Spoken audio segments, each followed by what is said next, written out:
Shalom.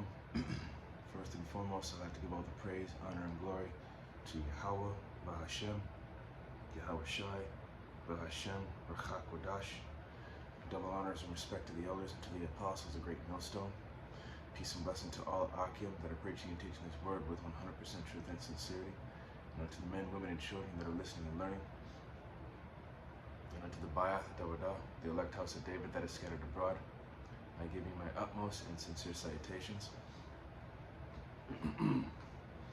This afternoon's lesson is on the topic of loyalty. Alright? Just a little quick testimony, but excuse me. It happened just a couple, like a week or so ago. I asked my woman. I asked her, if a man was 10 times better looking, smarter, had more resources, had better things than I did. He had everything, much more than what I could offer. Would you turn your back on me to go be with him? She said no. I'd stay with you. And I asked, why is that? She said, it's not always about wealth, money, and resources. It's about your character and how you treat people. So that goes to show you that,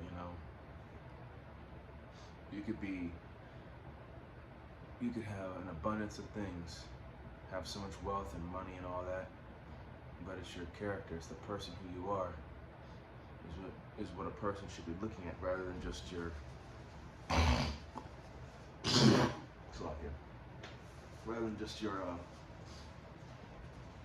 your physical possessions. Excuse me. So, and I've been thinking about that kind of thing, which brings me to the book of Matthew. Matthew chapter 4. Let me get that real quick.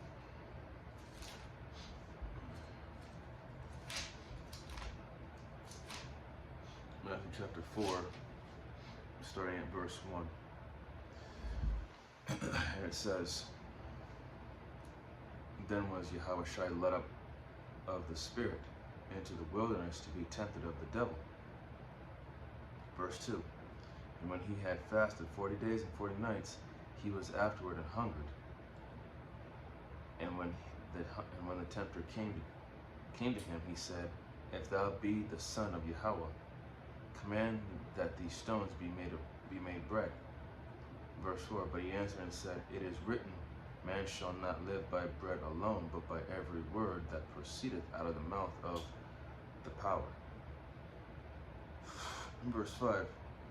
Then the devil taketh him up to the holy city, and setteth him on a pinnacle of the temple. Verse 6. And saith unto him, If thou be the Son of Yahweh, cast thyself down, for it is written, He shall give his angels charge concerning thee, and in their hands they shall bear thee up, lest at any time thou dash thy foot against the stones. So as you can see, that the devil here, Satan, is putting Yahweh Shai through these temptations here. Verse 7, Yahweh Shai said unto him, It is written again, Thou shalt not tempt the Lord thy power. Verse 8, again, the devil taketh him up into an exceeding high mountain, and sheweth him all the kingdoms of the world, and the glory of them. And verse 9 saith unto him, All these things will I give thee, if thou wilt fall down and worship me. Verse 10, Then saith Yahweh Shai unto him, Get thee hence, Satan, for it is written, Thou shalt worship the Lord thy power, Yahweh thy power, and him only shalt thou serve. Then the devil leaveth him, and behold, angels came and ministered unto him. Okay, so reading all of that,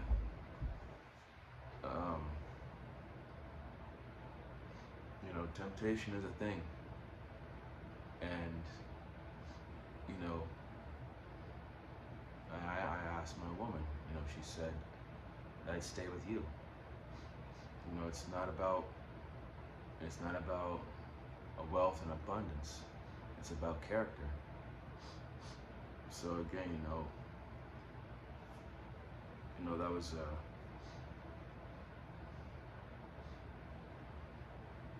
to say the least, it was surprising yet comforting to hear that from her.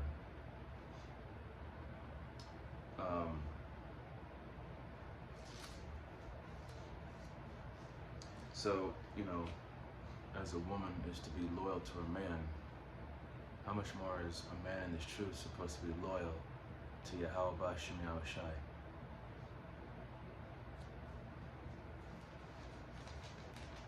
Okay? Loyalty is everything. This is Matthew chapter 24. Matthew chapter 24, verse 45.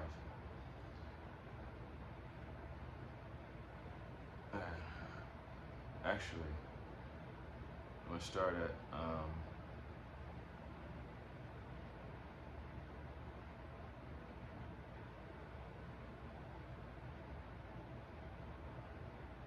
at verse 42. And it says, "Watch therefore, for ye know not what hour your Lord doth come." 43. "But know this, that if the good man of the house had known in what watch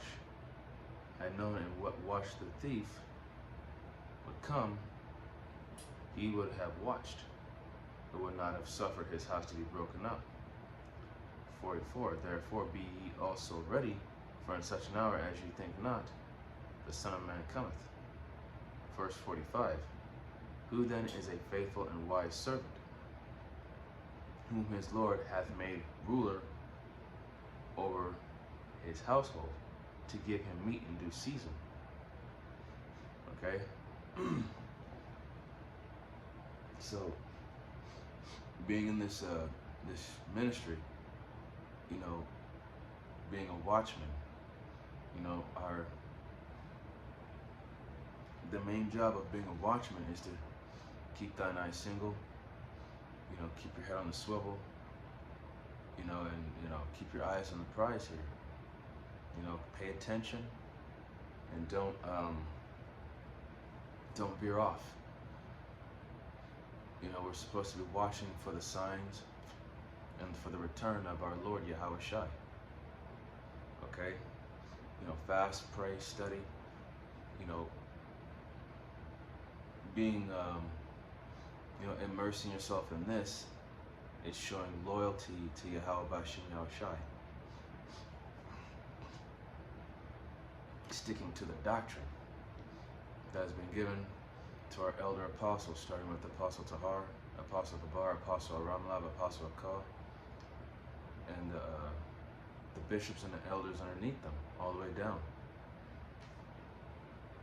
This doctrine, by sticking to this doctrine, you are being faithful, a faithful servant.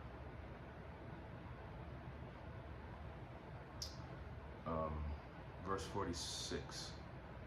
"Blessed is that servant whom his Lord, when he cometh, shall find so doing. 47. "Verily I say unto you, that he shall make him ruler over all his goods." And verse 8. "But if that evil servant shall say in his heart, My Lord delayeth his coming, and shall begin to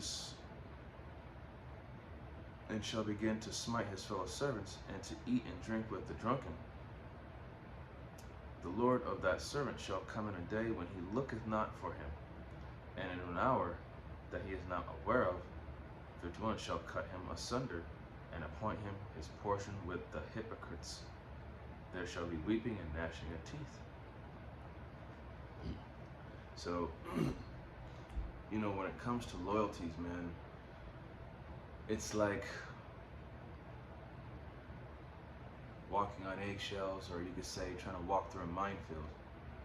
one wrong move, and that's it. It's your ass.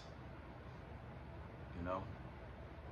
So the right move would be, you know, to pay attention to what, not only to what you're doing, but to what is being said, coming out of the scriptures and from those that that came before you, that have more time in this ministry than you, versus people of the world. Okay. Same thing for a man in this ministry that has a woman. You know, when men see your women and you're with her, of course, men, you're going to have certain men that are not going to have that, are not going to respect those boundaries, but, you know, try to make moves or talk to your woman. You know, it's up to your woman to have that discipline to remember where do her loyalties lie.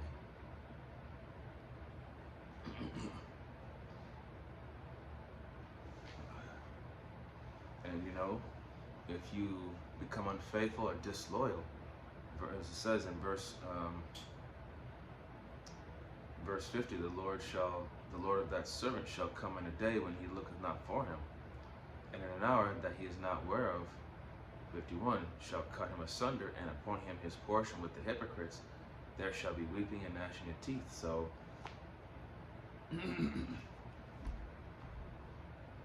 you say you're loyal, but you fall back, or you're not paying attention, or not keeping that eye single, and you're messing around, it's gonna come back to bite you in the ass when you least expect it.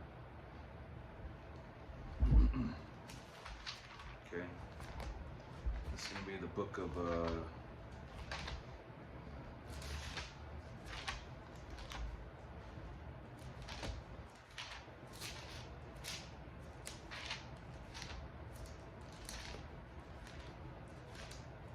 book of Proverbs. It's the book of Proverbs, chapter 3.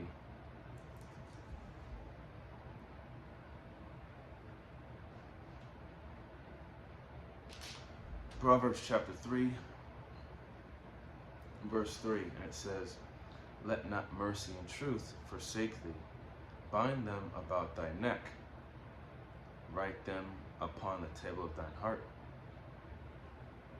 Okay? Let not mercy and truth forsake thee. Okay?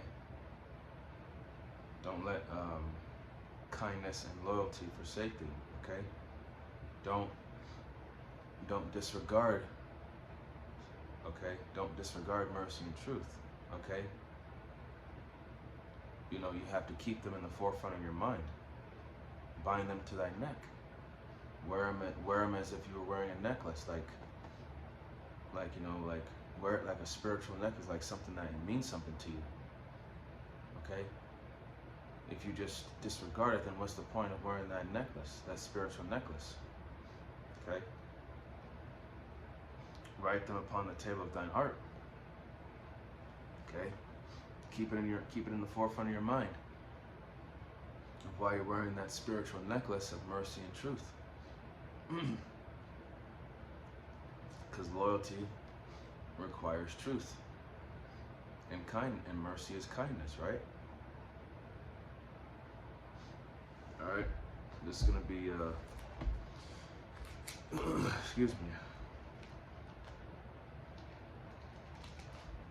the book of Sirach. It's gonna be chapter 27, verse 2. Sirach 27 and 2. It says, "As a nail sticketh fast between the joinings of the stones, so doth sin stick close between buying and selling." Okay? Even though this is talking about, you know, referring to, sins, you know, of sins in buying and selling, right? So, this is obviously talking about merchants, but the reason why I'm bringing this script out is because if a nail sticketh fast between the joinings of the stones, so does sin stick close between buying and selling. And I'll read verse 3, and it says, "Unless a man hold himself diligently in the fear of the Lord, his house shall soon be overthrown." So there's that fine line between, you know, there's that fine line between, staying on the path and falling off, between being loyal and faithful and disloyal and unfaithful. There's that fine line in between. So you kind of have to think about that, because there's a fine line between love and hate, loyal and disloyal, so on and so forth. There's that fine line, and you have to remember that fine line. It cannot be crossed. It's like a boundary line. You cross that boundary, there's going to be problems. So it's a manifold script, but nonetheless, the point is made, because there's that fine line. You cross that line, there's going to be consequences, right? That's why it says in the book of Acts, chapter 5,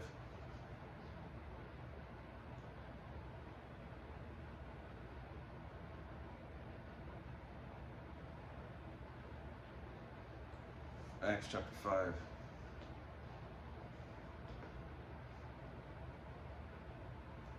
start at verse 25. Acts 5 and 25. Then came one and told them, saying, Behold, the men whom ye put in prison are standing in the temple and teaching the people. Verse 26. Then went the captain with the officers and brought them without violence, for they feared the people, lest they should have been stoned. 27. When they had brought them, they set them before the council. And the high priest asked them, saying, Did not we straitly command you that you should not teach in his name, in this name? And behold, ye have filled Jerusalem with your doctrine, and intend to bring this man's blood upon us. 29. Then Peter and the other apostles answered and said, We ought to obey the Most High rather than men. So, we ought to obey the Most High rather than men. Just like how a woman ought to obey her husband rather than listen to somebody else who she's not affiliated with or not in a relationship with.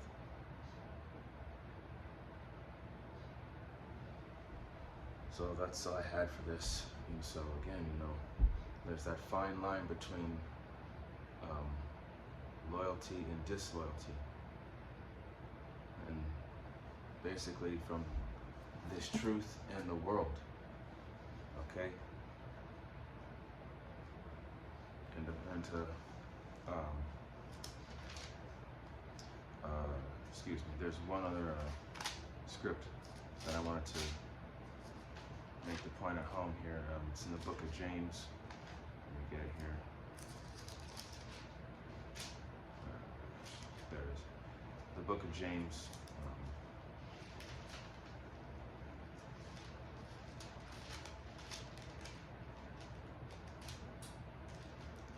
So I get pages are fighting with me here.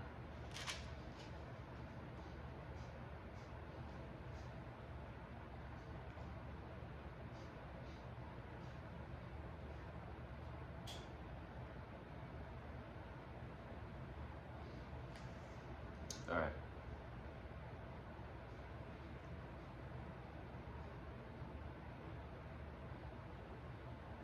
This is James chapter 1, starting at verse 12, and it says, Blessed is the man that endureth temptation, for when he is tried, he shall receive the crown of life, which the Lord hath promised to them that love him. Verse 13, Let no man say when he is tempted, I am tempted of the power, for the power cannot be tempted with evil, neither tempteth he any man. Verse 14, But every man is tempted when he is drawn away of his own lust and enticed. 15, Then when lust hath conceived, it bringeth forth sin, and sin, when it is finished, bringeth forth death. Okay? So, again, temptation is out there. Temptation is a thing. It's ultimately a demon that's trying to catch you. Okay? That's trying to, trying to entice you, trying to influence you to not follow this way. It's trying to get you to follow the ways of the world. So, it's not just men that are tempted on a daily basis, it's also you women too. So, keep that in mind. Period.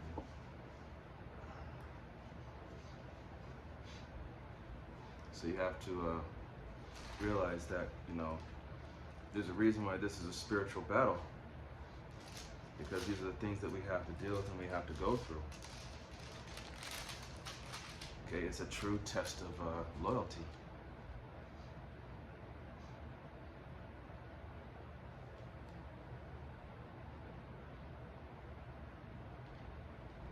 Okay, and that's another thing too, is that we are not respecter of persons. We don't favor anybody over anyone else. We don't, just because you have your, basically, nobody is exempt from correction. Nobody is exempt from judgment. Anybody and everybody could get this. In verse 4,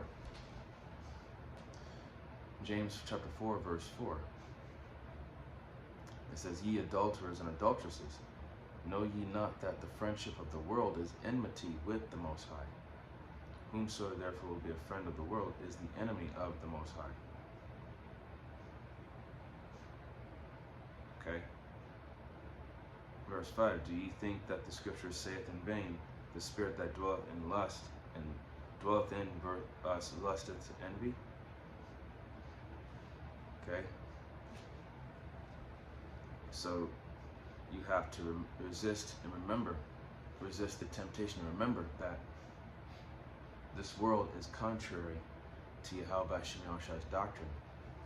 If you fall for it, ultimately you're against this word, which the majority of these people are, the majority of our people. Okay?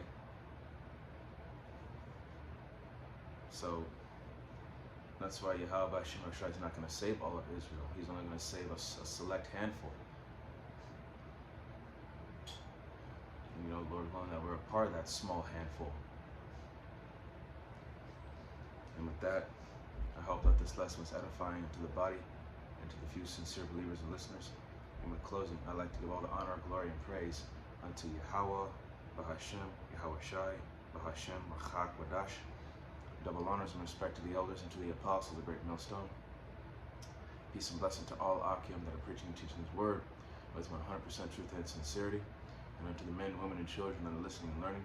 And unto the Bayatha, the Wadah, the elect house of David that is scattered abroad. I give you my utmost and sincere salutations. See you in the next lesson, Lord willing. Wam Yasharallah, Wa Abad Babal, Shalom, Barakatam.